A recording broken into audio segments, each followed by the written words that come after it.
관세음보살 유튜브 불거래학 시청자 여러분 반갑습니다. 앞에 오늘 걸린 게시글은 나는 잘할 수 있다입니다. 나는 잘할 수 있다. 자기 스스로에 대한 끝없는 긍정, 그것이야말로 가장 큰 재산입니다. 어떠한 경우라도 낙담하지 말고 나는 할 수 있다. 나는 잘할 수 있다. 이런 생각으로 사시면, 그리고 부처님 전에 부지런히 기도 정진하면서 살면 분명히 일은 잘 되고 끝이 좋을 것입니다. 우리 모두 희망을 가지고 열심히 사시길 바랍니다. 오늘은 보은의 공덕, 꽁또 은혜를 갚는다라는 주제로 말씀을 드리겠습니다. 강원도 원주 치악산 상원사라는 아주 좋은 절이 있습니다. 치악산의 치는 꽁치자를 쓰고 있는데 아주 재미난 얘기가 전해옵니다. 이 이야기는 하도 유명해서 1952년에 간행된 초등학교 5학년 1학기 국어교과서에 종소리라는 이름으로 수록될 정도입니다. 끝까지 잘 한번 들어보시길 바랍니다.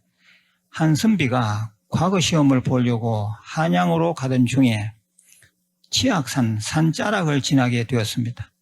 그런데 난데없이 급하게 울부짖는 꿩소리에 이끌려 그쪽으로 발길을 움직였습니다. 불사 암수 2마리의 꿩이 나무 위에서 풀숲 둥지에 놓인 새끼 꿩들을 향해 애타게 소리를 지르는데 가만히 보니 큰 구렁이가 혀를 날름거리며 꿩새끼 둥지를 덮칠 듯 다가가고 있었습니다. 일촉즉발의 위기였습니다. 선비는 호신용으로 가지고 있던 활에 화살을 걸어 힘차게 당겼습니다. 아니나 다를까 화살은 정통으로 구렁이의 머리를 관통하였습니다. 구렁이는 쓰러져서 곧 죽었습니다. 선비는 이런 일 때문에 목표했던 지점까지 가지 못하고 숲속에서 깜깜한 밤을 맞이하고 말았습니다. 선비는 숲을 헤매다가 거기서 멀지 않은 곳에 희미한 불빛을 보고 다가갔습니다. 초가집이었는데 인기척이 있었습니다. 대문을 두드리며 주인장 하고 불러댔습니다. 한 젊은 여인이 대문을 열고 나왔습니다. 좀 쉬었다 갑시다. 날이 저물어 어쩔 수가 없습니다. 그러자 여인은 오늘 저희 집에 초상이 나서 안 됩니다. 딴 데 가보십시오. 선비는 화를 내며 이런 법이 어디 있느냐고 헛간에라도 재워주세요. 결국 선비는 헛간에서 자게 되었습니다. 자려고 쪼그리고 앉아 잠을 청하는데 여인의 울음소리가 애절하고 서글퍼서 마음이 무척 아팠습니다. 그러다가 새벽에 살풋 잠이 들었는데 큰 구렁이 한 마리가 독한 시선을 보내며 다가오더니 갑자기 자기 몸을 칭칭 감으며 말했습니다. 너가 사냥 나간 내 남편을 죽이다니, 너가 우리 부부의 행복을 산산조각 내다니, 내가 너를 먹어 원수를 갚으리라.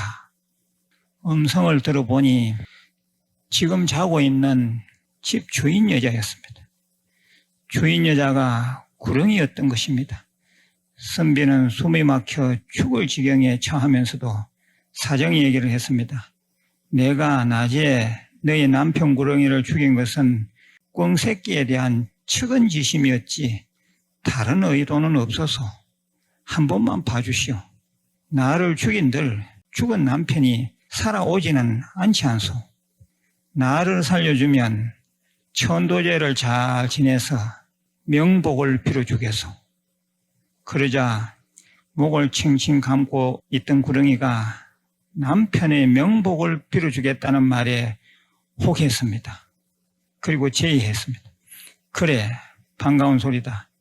이 위에 향내음이 끊긴 빈절이 있다. 그곳에 종이 하나 있는데 이 밤중에 종소리를 3번만 내면 봐주겠다. 예로부터 종소리는 고통받던 중생들을 윤회의 굴레를 벗어나게 해서 극락세계에 태어나게 한다는 말을 들어왔다. 너가 제주 있거든.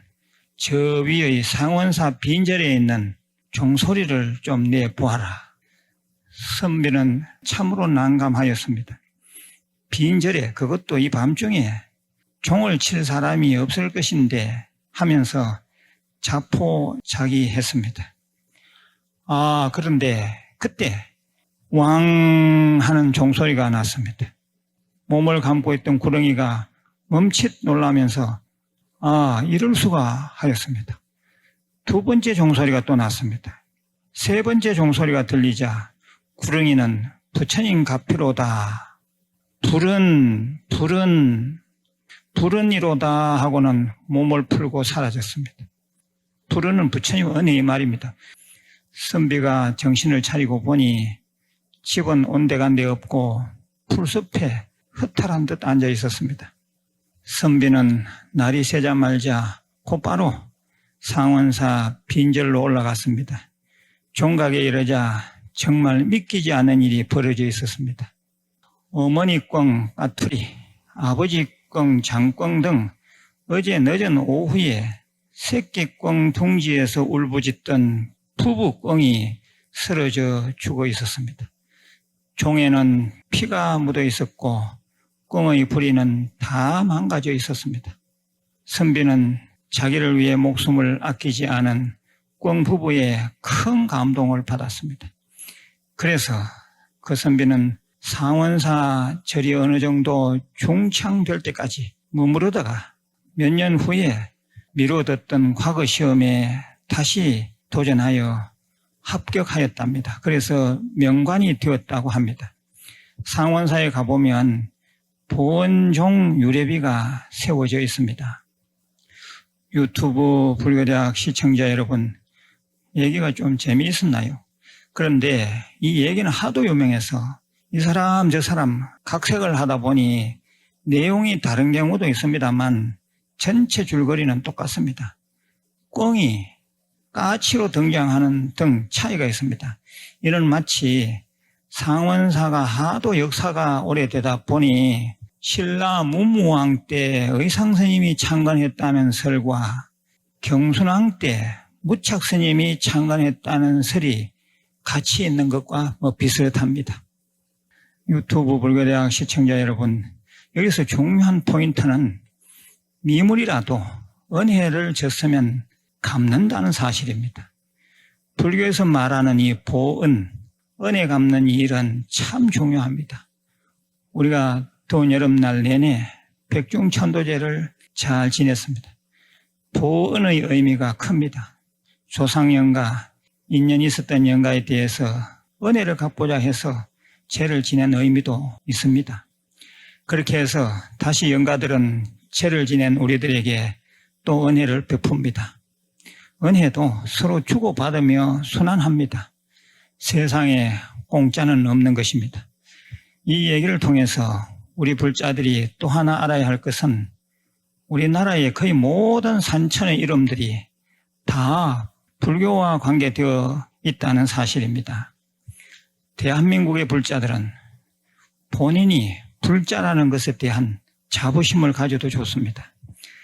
치악산은 본래 단풍이 좋다 해서 붉을 적자를 써서 적악산이라고 하다가 꿩이 은혜를 갚은 이 봉원의 얘기가 있은 이후 꿩치자를 써서 치악산으로 이름이 바뀌었다고 합니다. 아무튼 우리는 은혜를 갚을 줄 알아야 합니다. 이건 유튜브 불교대학 무일선언에 보은전이라는 큰 법당이 있습니다. 1250명을 수용하는 아주 큰 법당입니다. 지금 제가 이 영상물을 만들고 있는 이곳이 보은전 법당입니다. 언제 오실 때 꼭 한번 참배하십시오. 부처님의 사리, 부처님의 10대 제자 사리도 모셔두었습니다. 그리고 석경도 있습니다. 오시게 되면 100년 만에 한 번 핀다는 성취 열매, 대나무 열매도 받을 수가 있습니다. 불교에서 말하는 5가지 은혜를 소개해드리고 마치겠습니다. 5종 대은 명심불망이라고 해서 연불에도 나옵니다. 첫째, 국가의 은혜입니다. 가강기소 구강지연. 둘째, 부모의 은혜입니다. 생량구로 부모지연. 셋째, 스승의 은혜입니다. 유통정법 사장지연입니다. 넷째, 이웃의 은혜입니다. 사사공양 단월지연입니다. 다섯째, 도반의 은혜입니다. 탕마상성 붕우지연입니다. 예, 한문은 어려우니까 그렇고 제가 다시 번역한 우리말 5가지 은혜를 한 번 더 읽어보겠습니다. 모두 따라하십시오. 5가지 중요한 은혜입니다. 국가의 은혜, 부모님의 은혜, 스승의 은혜, 이웃의 은혜, 도반의 은혜. 예, 이 5가지 은혜 좀 외워둘 필요가 있습니다. 예, 오늘의 결론입니다.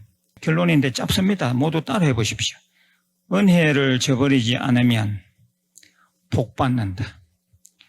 은혜를 저버리지 않으면 복 받습니다. 내일 다시 뵙겠습니다. 관세음보살